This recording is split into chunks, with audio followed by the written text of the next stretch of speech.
मुगल साम्राज्य के अंतर्गत मनसबदारी व्यवस्था टॉपिक को डिस्कस कर रहे हैं।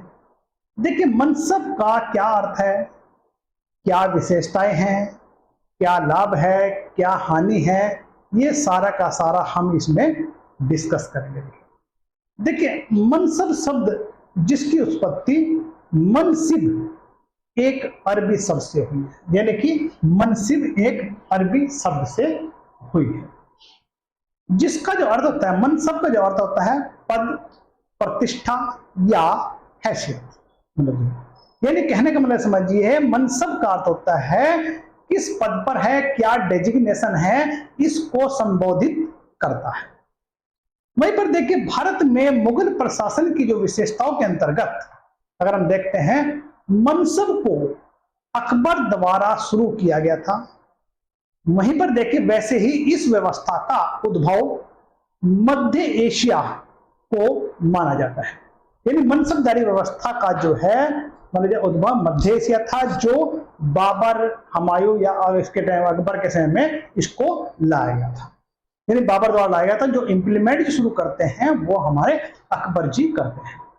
अब बाबर जी अपने साथ जो है इसे लाए और जो है अकबर ने इसे संस्थागत रूप प्रदान किया गया।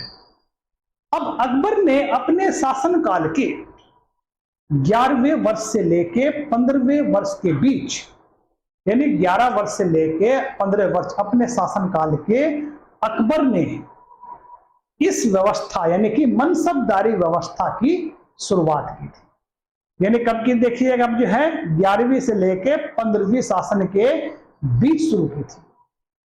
अकबर ने मनसब को सैन्य व्यवस्था, नागरिक प्रशासन का मूल आधार बनाया। यहीं पर देखिए मतलब सभी अमीर वर्ग, नौकरशाह, सैनिक ओहदेदार को मनसब प्राप्त होते थे। यानी कहने का मतलब है, जिसको ज्यादा मनसब होता था वो उतना ही पद प्रतिष्ठा में ऊपर होता था, जितना ही मनसब नीचे होता था उतना ही पद प्रतिष्ठा में नीचे होता था। मनसब मतलब देखिए एक हैसियत या डेजिग्नेशन है। अगर हम राजकुमारों की बात करते, राजकुमारों को 10,000 से ऊपर का मनसब दिया जाता था। फिर उसके बाद सेनापति वगैरह इस तरह से इसका जो है एक पद क्रम अनुसार दे जाते थे या हायरार्की के तहत बांटे जाते थे। अब देखिए यहां पर जो है मुगल सम्राट किसी व्यक्ति को कितने ही उच्च मनसब पर नियुक्त कर सकता था। यानी सम्राट यहां मेन हुआ करता था देखिए, और उसी प्रकार वह भी उच्च या निम्न मनसबदार को बिना कारण बताए उसका मनसब ले सकता था। मतलब कहने का मतलब है, मनसबदार जो है एक सम्राट की दया याचना पर आधारित था, वहीं पर जागीरदार की तरह नहीं था। मतलब अब देखिए मतलब जो है मनसबदारी व्यवस्था के अंतर्गत विभिन्न स्तरों के या स्टेज को स्पष्टीकरण के लिए, क्लियर करने के लिए मनसबदार के बीच एक पद क्रम या हायरार्की व्यवस्था होती थी, जो दशमलव पद्धति पर आधारित था। यानी मंगोलों द्वारा जो दशमलव पद्धति पर आधारित था। अबुल फजल ने मनसबों के 33 श्रेणियों का उल्लेख किया है। मतलब देखिए अबुल फजल ने कितने श्रेणियों का उल्लेख किया है? 33 श्रेणियों का उल्लेख किया है। अब देखिए बात करते हैं, प्रारंभ में सबसे छोटा जो मनसब जो है वो 10 या दहबाशी कहलाता था।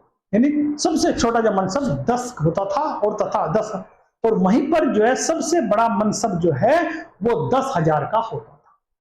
मतलब समझे, सबसे छोटा 10 और सबसे बड़ा 10,000 मनसब वाला होता था। अकबर के समय में 5,000 से ऊपर के मनसब केवल राजकुमारों को दिए जाते थे। मतलब समझिए अकबर के समय में जो मनसब है वो ये समझिए आप जो है राजकुमारों को ही दिए जाते थे अकबर के समय में। वहीं पर देखिए शाहजहां के समय में दारा शिकों को 40,000 से लेके 60,000 के मनसब प्रदान किए गए थे।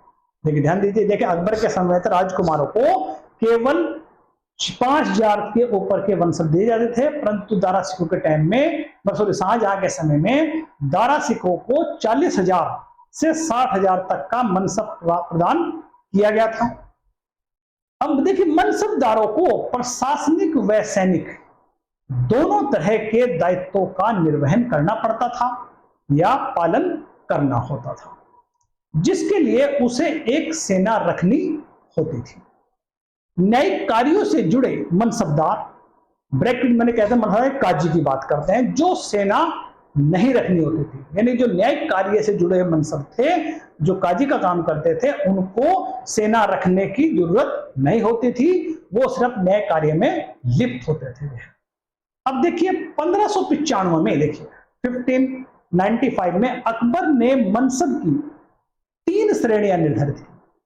3 श्रेणियां कौन कौन सी देखिए आप जो है, जैसे कि वे मनसबदार जो अपने मनसब के अंग के बराबर सवार रखते थे, मतलब जो है जिसको जितना मनसब दिया जाता, मतलब जिसको 10 मनसब है और 10 इसको सवार रखने होते थे। एक कैटेगरी तो हमारी ये थी, यानी कहने का मतलब जो है पहली श्रेणी में जो मनसब के अंग के आधे या आधे से अधिक सवार रखते थे।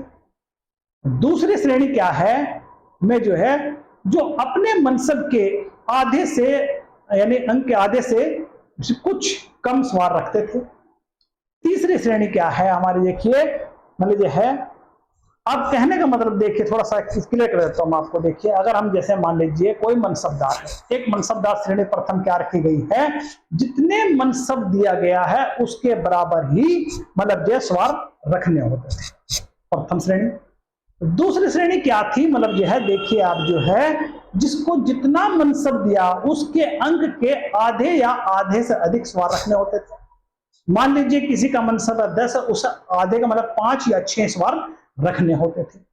तीसरी श्रेणी का वह है मतलब जो है जिसको मनसब अंक के आधे से कम रखने पड़ते थे, वो तीसरी श्रेणी में। जैसे मान लीजिए किसी को 10 मनसब है, उसको 4 या 3 रखना दायित्व सौंपा जाता था। मतलब पहली श्रेणी में जितने मनसब है उतने सवार रखने होते थे, दूसरी श्रेणी में जितने मनसब उसके आधे से कुछ ज्यादा सवार रखने होते थे, तीसरी श्रेणी में जितने मनसब है उसके आधे से कम सवार रखने होते थे।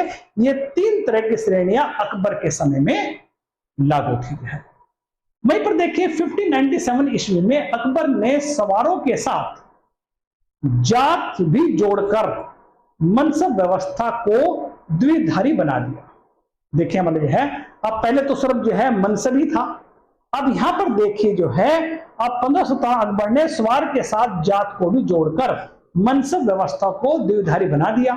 यानी जात के अंक मनसबदार के पद क्रम का बोध होता है, यानी जात के जो अंक है उससे मनसबदार के पद क्रम क्या डेजिग्नेशन है उसका पता चलता है, जबकि सवार अंक से सैनिक के दायित्व होते हैं।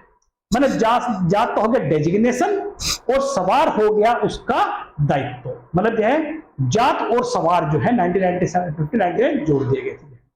वहीं पर देखिए जात अंक से मनसबदार के व्यक्तिगत खर्च और सवार अंक से उसके सैनिक खर्चों का निर्धारण होता था। मतलब जिसको जितना डेजिग्नेशन दिया था उसकी सैलरी वो उसके पर्सनल खर्चे के लिए होते थे, और वहीं पर सवार का अंक जो सैनिक खर्चे के लिए निर्धारण होता है किस पे कितने सवार हैं। अब देखिए मतलब जो है इस तरह की अगर बात हम करते हैं, देखिए मतलब जो है आगे देखिए जात और सवार अंकों के साथ मनसबदारियों की जो श्रेणी थी, अब देखिए जो है 10 से 500 तक का जो मनसब है वो मनसबदार कहलाता है। 10 से 500 तक यानी कि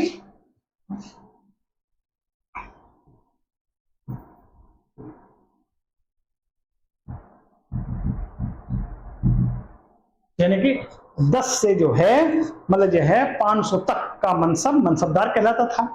वहीं पर देखिए 500 से 2500 जात तक का मनसब अमीर कहलाता था, यानी 500 से 2500 तक का। दूसरी बात है कि 2500 अधिक जात तक के मनसब अमीर ए उम्दा कहलाते थे। वहीं पर देखिए मतलब जो है सर्वोच्च मनसब वाले मनसबदार खान ए खानाम कहलाते थे। मतलब देखिए जिसको 10 से 500 जात तक का मनसब दिया जाता है उसे मनसबदार, और जिसको 500 से 2500 जात तक का मनसब दिया अमीर, और जिसको 2500 से अधिक जात का मनसब दिया था उसे अमीर ए उम्दा, जिसे मान लिया सर्वोच्च मनसब वाले मनसबदार को खान ए खाना कहा जाता था।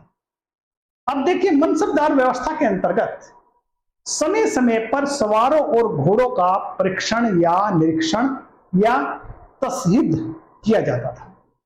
दाग व चेहरा प्रथा का प्रचलन 1874 ईस्वी में हुआ।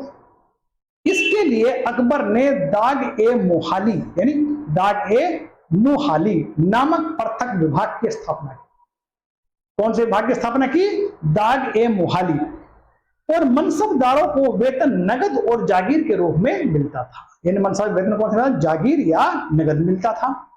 वहीं पर देखिए 500 तक के मनसबदारों को नगद वेतन और तथा इससे अधिक मनसबदारों को जागीर के रूप में वेतन दिया जाता था। अब मनसबदार को मिलने वाली जागीर को वेतन जागीर या तनख्वाह जागीर कहते थे। यानी मनसबदारों को देखिए मतलब यह है मिलने वाला जो वेतन है या जागीर को वेतन जागीर या तनख्वाह जागीर कहते थे, जो वंशानुगत ना होकर हस्तांतरणीय होती थी। वहीं पर देखिए जागीरदार जो है मतलब वंशदार होते थे, वंशानुगत होती थी। यहां पर ये वंशानुगत ना होकर हस्तांतरणीय ट्रांसफरेबल होती थी। तनख्वाह जागीर के अतिरिक्त वतन जागीर यानी जागीरों में श्रेष्ठ नीति। तनख्वाह जागीर के अतिरिक्त है वतन जागीर जागीरों में श्रेष्ठ होती थी, जो वंशानुगत होने के साथ साथ अहस्तांतरणीय या नॉन ट्रांसफरेबल होती थी। वतन जागीर मुख्यतः राजपूतों को प्रशासनिक मान्यता के रूप में प्रदान की गई थी। मतलब देखिए बहुत बड़ा क्वेश्चन आता है, वतन जागीर किसको दी जाती थी? मतलब राजपूतों को प्रशासनिक मान्यता के रूप में प्रदान की जाती थी। इन जागीरों में मनसबदार का स्वामित्व प्रशासनिक अधिकारों भी प्राप्त होते थे। यानी कि इन जागीरों में मनसबदारों का स्वामित्व और प्रशासनिक अधिकार भी दिए जाते थे। अकबर के समय में एक सवार को कितना 240 रुपए और जहांगीर के समय में 220 रुपए और शाहजहां के समय में 200 रुपए वेतन मिलता था। मतलब समझिए अकबर के समय एक सवार को 240, जहांगीर के समय में 220 और मतलब जो है शाहजहां के समय 200 रुपए का वेतन मिलता था। अब देखिए जहांगीर द्वारा मनसब व्यवस्था में परिवर्तन कर दिया, जिसने 2 अस्पा सी अस्पा मतलब 2 अस्पा सी अस्पा पदों को मनसब से जोड़ दिया गया। मतलब 2 अस्पा सी अस्पा का जो मतलब होता है कि प्रति मनसबदार सैनिक के ऊपर 2 या 2 से अधिक घोड़े रखने होते थे। पहले तो एक रखना होता, अब 2 या 2 से अधिक रखने होते थे। इस व्यवस्था के तहत क्या हुआ? मनसबदार को अपने सवार पदों से 2 गुने या इससे अधिक अश्वारोही रखने पड़ते थे। देखिए यहां पर क्या क्या जागीर ने मतलब जो है उनका वेतन बढ़ाए बगैर ही उनके जिम्मेदारी और बढ़ा दिया, उनके दायित्व और बढ़ा दिया गया था। सी अस्पा डी अस्पा कौन जोड़ते हैं? जहांगीर जोड़ते हैं। वहीं पर देखिए शाहजहां ने मनसबदार व्यवस्था का उल्लेखनीय परिवर्तन किया। अब जो है शाहजहां क्या करते हैं? देखिए उनने सालाना वेतन की जगह महाना वेतन व्यवस्था शुरू कर दी। पहले तो वेतन सालाना मिलता था, अब महीने के हिसाब से दिया जाना शुरू किया। किसने? शाहजहां ने। 1/3 1/4 व्यवस्था के अंतर्गत मनसबदार के अधिकार की कटौती कर दी गई। अब जहां मनसबदार की जागीर थी वहां उसकी सेना की टुकड़ी उसके सवार पद के 1/3 होनी चाहिए थी। मनसबदार की नियुक्ति स्थान से बाहर जागीर होने पर 1/4 या बल्क बदकसा और काबुल में होने पर मनसबदारों को 1/5 घुड़सवार सैनिक रखने होते थे। और ध्यान दीजिए आप जो है। अब वहीं पर देखिए औरंगजेब के समय में देखिए औरंगजेब के समय में मनसबदारों के किसी विशेष सैन्य अभियान पर जाते समय सवार अंक को जात अंक से अधिक कर दिया गया था, यानी कर दिया जाता था। मतलब देखिए जो है अगर औरंगजेब के समय मनसबदार किसी विशेष सैन्य अभियान पर जा रहा है उस समय सवार अंकों का जो जात है, यानी जात सवार को जात है उसके अंकों से अधिक कर दिया गया है। और वहीं पर देखिए मतलब जो है इसे मतलब जो है मशरूत मनसब कहा जाता था। मशरूत मनसब क्या था? जब कोई मनसबदार किसी सैन्य अभियान पर जा रहा है उसके सवार अंकों को जात अंक से अधिक कर दिया जाता था और इसे मशरूत मनसब कहा जाता है। मुगल काल में वे सरकारी कर्मचारी थे जिन पर यानी जिन पर मनसबदार नहीं को रोजनेदार भी कहा जाता था। यानी कि मुगल काल में वो कर्मचारी थे जिनको मनसबदार नहीं कहा जाता बल्कि रोजनादार भी कहा जाता था। 1595 में अकबर के समय में कुल मनसबदारों की संख्या 1803 थी। औरंगजेब के समय में 14,149 तक यह संख्या पहुंच गई थी। औरंगजेब के समय में मनसबदारों की संख्या में अत्यधिक वृद्धि से जागीरों का संकट उत्पन्न हो गया था जिसे बेजागीर कहा गया है। देखिए मतलब जो है अगर हम इसकी बात करते हैं, देखिए इसमें तो जो है इतना ही कुछ था।